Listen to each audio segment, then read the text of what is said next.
Welcome back, all you variants. We are here live on Maniac on What's TrainWreck watching, and unless you've been hiding under a rock, you're just like everybody else watching Disney Plus's Loki. We just had a amazing penultimate episode, a journey into mystery in more ways than one. So let's get our panel in here and see if we can figure out some of this craziness. Of course, you know the Micah man, Jake Micah, and there's no introduction needed. Kasali Files. How are we doing today, gentlemen? We are living the dream as always. Yes. As always. Great Wednesday. Every time when there's now that there's Marvel episodes on Wednesday, like I can't ask for more on a hump day for that. Sally, how about you? How are you doing? Oh, doing good. Little chaotic at the moment, but you know what? That's a perfect way to describe tonight's episode, because Loki episode 5 was chaos at its worst, at its best. This was, come on, you thought they broke it out, Marvel, with Into the Spider-Verse. This was into the Lokiverse. Not to get into spoilers, but holy wow, this was chaos. It was great. And let's face it, this is your last opportunity to jump off this train if you want, because we are going to go into spoilers right away in Journey into Mystery. We wake up, Loki's been pruned, and he's kind of in a purgatory. There's a smoke dog monster. I mean, break some of this down for me, gentlemen. It was just, I don't know. It was, first off, it was just great to see what happened. I thought with the beauty how this episode started was it went right into letting us know that it wasn't the end of our favorite characters or Loki. We got to see what was going on. If anybody tuned into the post-credit scene that happened at the end of the last week's episode, you saw that, wait a minute, there's some slightly familiar faces that we get, some different variants. It's not just Lady Loki that's going to be peering into the show. It's so many chaotic characters and just so much fun. It's so much fun. Yeah, the world building that they've kind of the different places they've shown us, like between Lamentus and then this Void and the TVA, like it's been just one of the most visually appealing Marvel entries we've seen. And it's just, we were talking about it right before we got on, but imagine seeing this episode like on a big screen, just how much different it would have looked, because some of the special effects and some of the stuff in this episode just looked absolutely incredible. And just it's dope to see them kind of, there's such a vast amount that they can do. We've talked about it with the Marvel universe, so many different places they can visit, so many different visuals that they can offer, and they're really dipping into it. And it's just been a great joy to watch along with Loki as a comic book fan and as a fan of the movie, because they've really done well by the character and all his different iterations. Yeah, it's like you said, there's so much they can do with it. And in this episode, Loki saw that there's so much he can do with it. Obviously, they are trying to evade Alioth in this sort of purgatory that the TVA has created. But let's get into it, because obviously we pick up from last week's post-credit scene. So right away, we are introduced to 4 alternate Lokis. We have Kid Loki, Classic Loki, Boastful Loki with the gold Mjolnir remix there, and then of course Crocodile Dundee, aka Crocodile Loki. All of these kind of guys had an impact on the way. So most surprisingly to me, Boastful Loki actually kind of fell a little bit short, I guess, out of the 4. But a great performance out of, I believe it's Richard Grant as the Classic Loki. Literally becomes kind of like a hero within the episode. And then you have Young Loki, who is literally perhaps the most intimidating of them all. Obviously mentions his Nexus event, which we can get into. But out of all that were mentioned, his was the only one that wasn't questioned. Oh, yeah, absolutely. I mean, well, that's the thing, too. I think, straight off the gate, just seeing these new Lokis, Richard Grant, the great Richard Grant, who, again, like I said last week, the last time we saw him really was in Rise of Skywalker. He's done a little indie films here and there, too, but he came off the charts. He was my favorite part. He was my favorite part of this episode, the true classic Loki that he represented. He had so much ecstatic to him, so much great, but that's also what he's always done to his certain amount of characters. And I love the humor. That's the humor also that Marvel brings us with switching it up a little bit. And even the MCU in general with Alligator Loki. I thought that was something interesting. Again, it reminded me of what they do with like different things, like with Howard the Duck and Deadpool and stuff, where they kind of just have fun with their characters. And I loved him. He was great. I really want to venture to Alligator Loki's Asgard. Like, I just want to know what, like, is it all alligators? Is it different animals? Loki's just the alligator? There's so many questions I have. And his next event was eating the neighbor's cat. I'm pretty sure that was the thing. Yeah. I mean, that would be if your neighbor's cat got eaten by your alligator, you probably have a lot of questions to answer. So I understand it'd be a big deal for the TVA, but it's just, yeah, like you said, it's fun to see like the different iterations. It's fun to see Marvel like try to have some fun with these characters and give them a thing. I am with you, Maniac. I thought we were going to get a lot more from boastful Loki. He didn't really do much except try to claim that he killed Captain America and Iron Man. Everyone called Cap on him right away. They're like, yeah, okay, buddy. Like, yeah, they were all like, no chance. But nice try. But yeah, no, seriously, boastful Loki left a lot on the table. I thought for sure, and of course he wasn't the last. But just in addition to all these alternate Lokis, we're seeing some crazy things. I mentioned online or in the pre-show. Some Easter eggs, gentlemen. Did you have a favorite one that you got from this episode? I mean, I think we're all in the same page right now that even though we're breaking down the episode, we can't wait to get back and watch it again. Oh, absolutely. Absolutely. I mean, and I think that's the beauty of the show, too, is it deserves multiple watches because even with the Easter eggs, there was just so many fluttered in this episode that, I mean, I've watched it 2 times this far, and I'm still picking up. I picked on a lot more that I noticed that I didn't notice the first time. But I mean, if I could go first, one of my favorites was we got a little tease with I could say it looked like Thor's hammer, Mjolnir. We saw show up. At least it could have been so many different things. But this was in the juncture just for, again, people watching the episode when they're entering the underground area, right? That's when you see these items. Okay, I just wanted to double check because that was when I saw them. Micah, did I see a Thanos copter out there? There was indeed the Thanos copter. I can't believe that they pulled that out. It's like such a deep Thanos thing. Like I was really I remember talking about it coming up to Infinity War and stuff. We're like, damn, we really need the Thanos copter to fly in the Avengers Mansion or something. So apparently he tried to at some point. That was great. The thing that I noticed, and it falls in line with a theme that we've tried to touch on the last couple of weeks, wondering who is behind all this stuff, and I'm sure we'll get into that later. But in the background, there was a tower. Spoiler alert! This spoiler. No. Oh, no, I did one on the screen. You're good. Oh, you're good. Okay. There was a one of the towers that looked like, when I remember last week saying it looked like Avengers Tower. It was Kang Tower. Yeah. QENG, which is Kang Enterprises. It's a future Enterprises. Nathaniel Richards, who is obviously Kang the Conqueror. And that was the one that caught that's really like, I had to go through and look back at all these. I didn't see like half of them that I've seen looking them up afterwards and anything, but that one caught my eye right away. And just as we're going into it in the next week's final episode, hoping that they pick up on one of these threads with one of these crazy things. I mean, I think Red Skull's ship was in there too from Captain America. So like, it was awesome. It was great to see. And that's the thing. Like, that's what I was talking about earlier too. Like all the different things they can pull from. It's great to see them just like, fuck it. Let's just throw it all out there and then let's see what people will grab onto.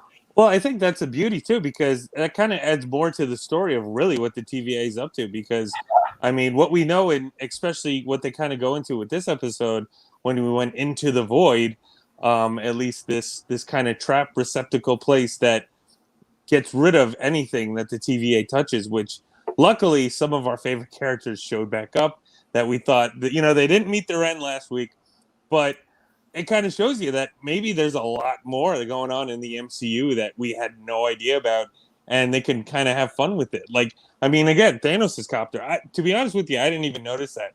And I'm pretty upset that I didn't catch that even on my second watch. But, I mean, who knows? Maybe Thanos had a copter all along. And that's their way of explaining why we didn't get to see it in Infinity War. So it's just so much fun. There is so much what if potential brought to the surface. Yeah. Like someone was saying, what if Thanos accidentally like punched Captain America too hard and killed him on Wakanda, and then the TVA came and got him, and all of a sudden his 4 Infinity Stones were worthless. It would be hysterical. Like, can the TVA, like, if the TVA goes out and tries to get Thanos with an Infinity Gauntlet, like, is he just ungettable? Like, there's a lot of things that are opened up. And let's get back into our favorite 3 letters here in Loki, TVA. And I got something to say. Judge Renslayer, her stock has never been lower. As a matter of fact, she might be the ultimate big bad out of this series. She doesn't even know who she's working for, but she's still trying to enforce the rules. What's going on? Is she slow rolling us and everybody, or is she really in the dark just like all of us? I don't know. I think, I mean, even back to that side, not even just, the start where we saw Loki, but we also get to catch up with what was going on with Sylvie and on the other end. And I mean, I don't know. I got a funny feeling that she's still like something's up with her, especially at the end, because Sylvie was really trying to get to the bottom of it. I mean, you could see how well her relationship developed with Loki, where they were devastated to the point where they weren't with each other anymore. So, and then, I mean, Renslayer, she was just trying to play it off like, I don't know. I thought they were a thing. I didn't know they were fake. And then even by the end, I don't know. I got to keep my eye on her. I don't know what she's up to.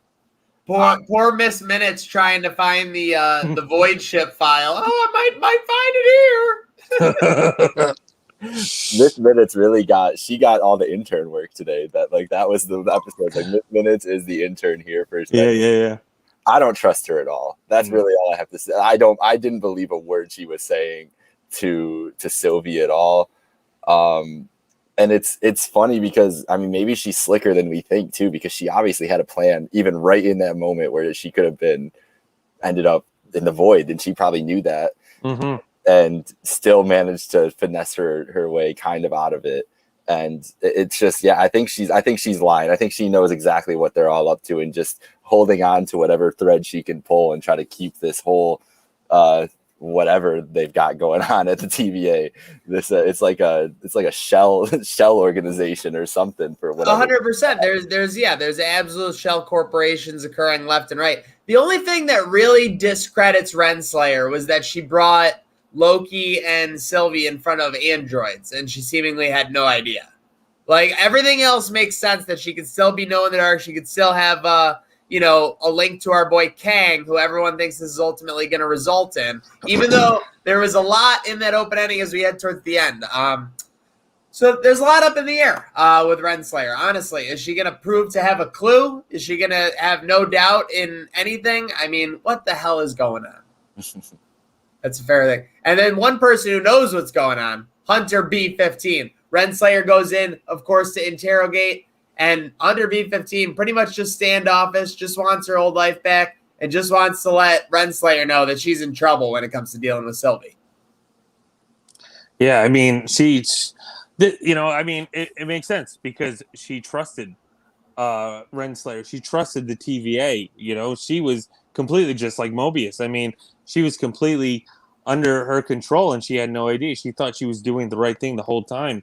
And I mean, of course, if I found out that I was taken from a life that I never even knew anymore, it's just, of course there'd be distrust and second thinking all around.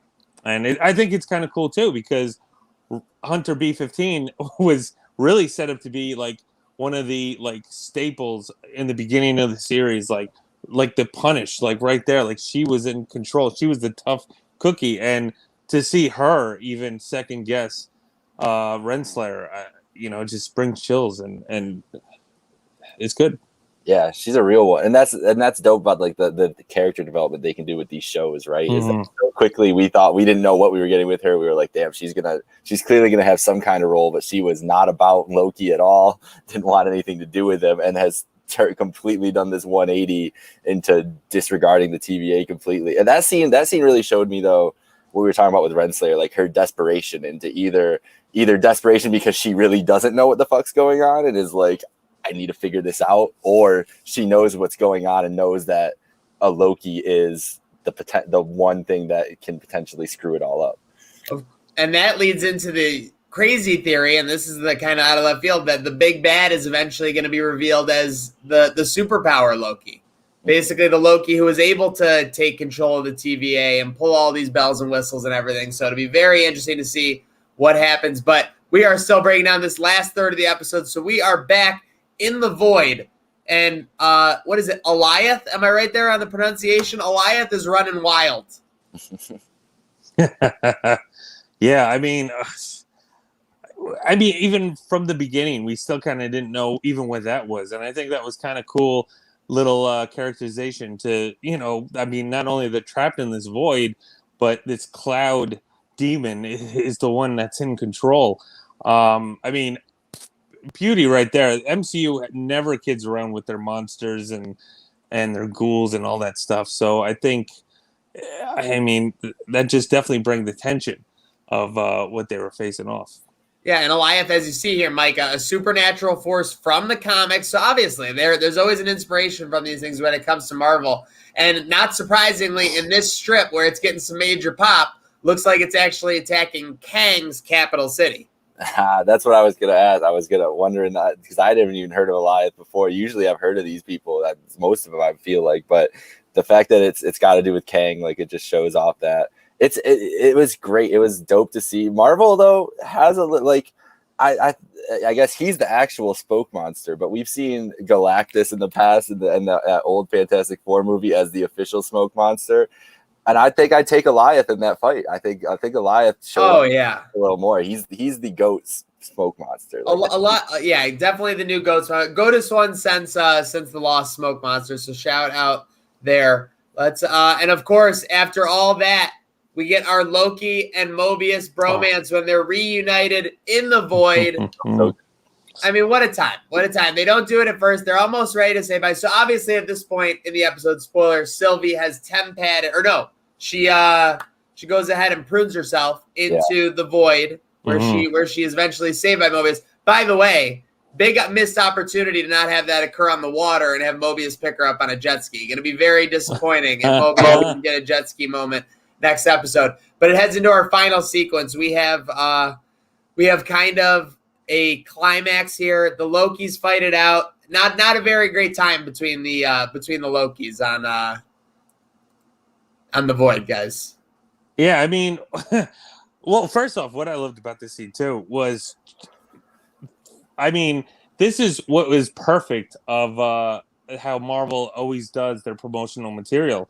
Because, I mean, I remember seeing the first couple of trailers, if not the first official one, dedicating Loki. I mean, they showed that clip.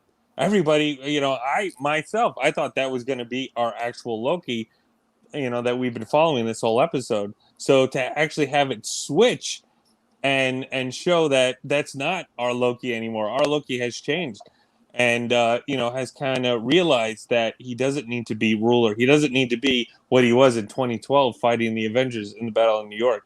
So I think straight off the bat there, I ate that up, that it was switched where that wasn't even our Loki, that was, it was changed up. But, man, I mean, it's like I said before, this is into the Lokiverse. I mean, there's so much Loki, so much great stuff. It's great. I want to go back there. You talked about a missed opportunity of it being a jet ski.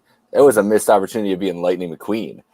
Why couldn't we just have a Lightning McQueen car with Mobius in there?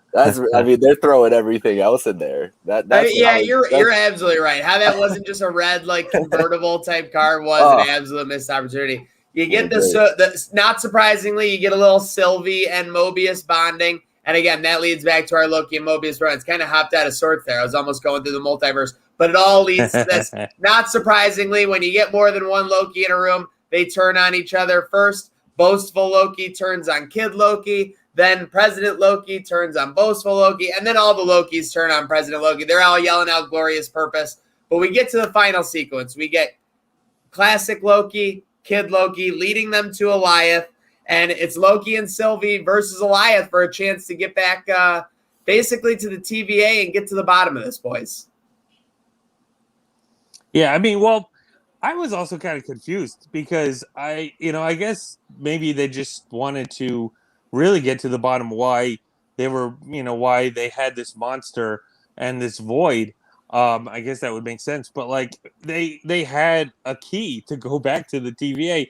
they gave it to Mobius. Mobius actually is the one who took it, and so I was a little thrown off the first time I watched it. I was like, wait a minute, you had your chance. But I mean, if they really want to get to the bottom of why they were fighting it, I mean, because that was also a great moment too. I mean, going into the Loki Mobius bromance, like Loki, I mean, you know, he gave up his key to go back just to save him, and stayed around. I mean, it was Sylvie that really wanted to stay and fight and wanted Loki to go back, and Loki. You know, I mean, talk about the Mobius Loki bromance. There's really something stewing between Sylvie and Loki that just, I mean, I'm a hopeless romantic, so that's always nice to see. We all are as Lokis for sure.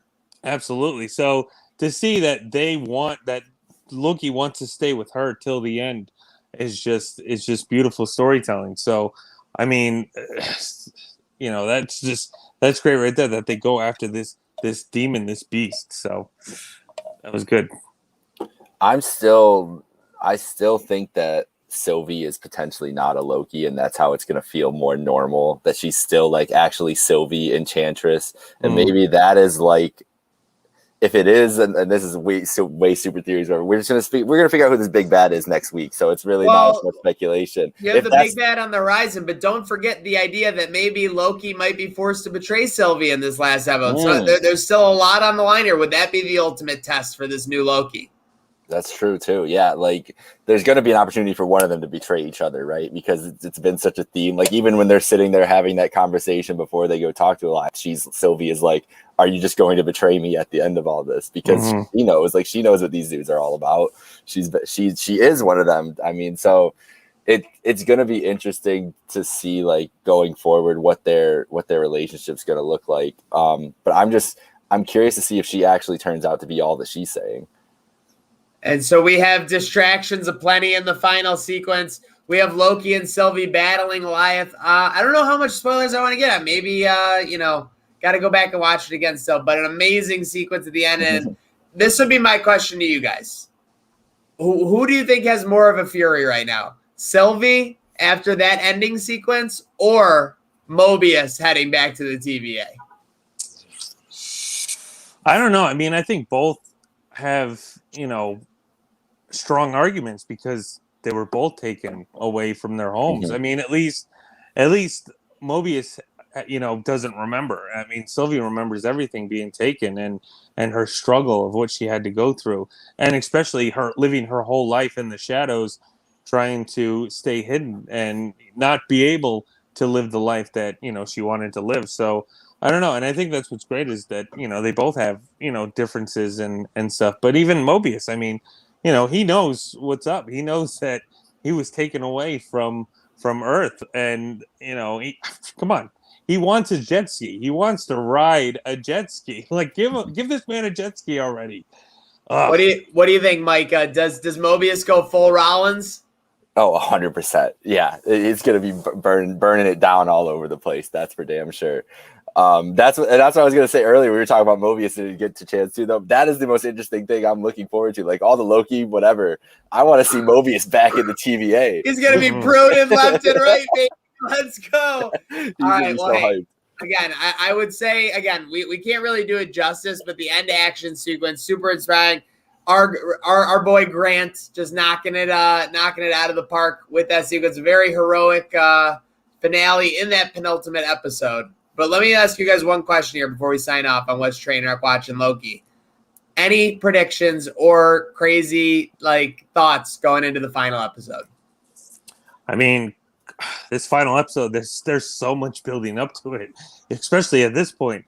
I mean, who knows? I mean, maybe we'll see who's behind it. Maybe we'll see some remnants of what's going to happen in the future of the MCU, or I just want to see. The other side. I want to see Mobius back in the TVA, kind of being like, hey, what's up? What'd you do to me? And I want Loki and Sylvie to, wow. I want Loki to, have a happy ending. I can't wait. This show has been so good so far. I think one of my favorite Marvel shows, and I think that's the beauty of why they did this as a 6-parter episode and not a full-length movie, is because they really knew how to direct the story and give us something every week, cinematic style. I mean, I want to go back. I didn't mention this before, but even the very beginning of this episode, and I think Maniac, you're right, this would work in a movie theater. The very beginning of this episode, I don't know if you guys saw this, but I got some Christopher Nolan vibes. Big time. Really, I got Inception vibes when they were going through the city with the score and everything. And I think that's what's beautiful. And to show that Marvel can bring it, even if it's on your living room screen. They don't need a movie theater anymore, even though, obviously, go to the movie theaters that are opening back up.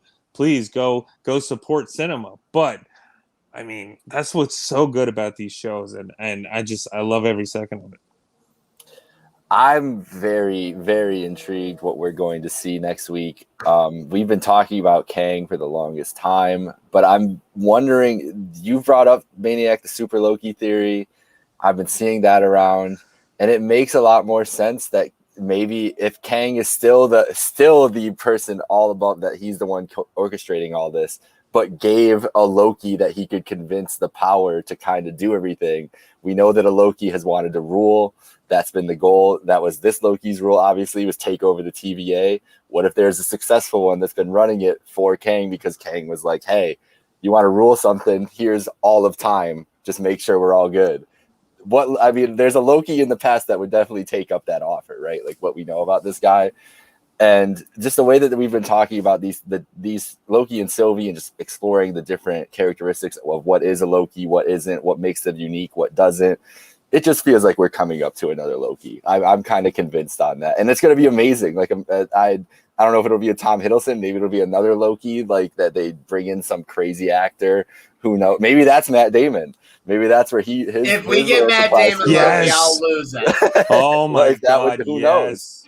I'm doing what I wanted to do, man. I mean, Taika How did about them confirm. apples? Taika did confirm that he was going to get Matt Damon back in Love and Thunder. So, I mean, I would eat that up if it was Matt Damon the whole time. I mean, then if it's Matt Damon the whole time, we need to have Jimmy Kimmel show up somehow, and because that's the true face-off. But who knows? I mean, yeah, I would love to see Kang, and Kang has been somebody that mentioned. I would think, though, that Marvel still wants to hold on to them because I think he's going to have a big role in Ant-Man 3 when that becomes in development and whatnot, when they start working on that. Because I know they just cast Kang. I don't remember the name off the top of my tongue, but I do remember that he was in the rumblings of Ant-Man 3.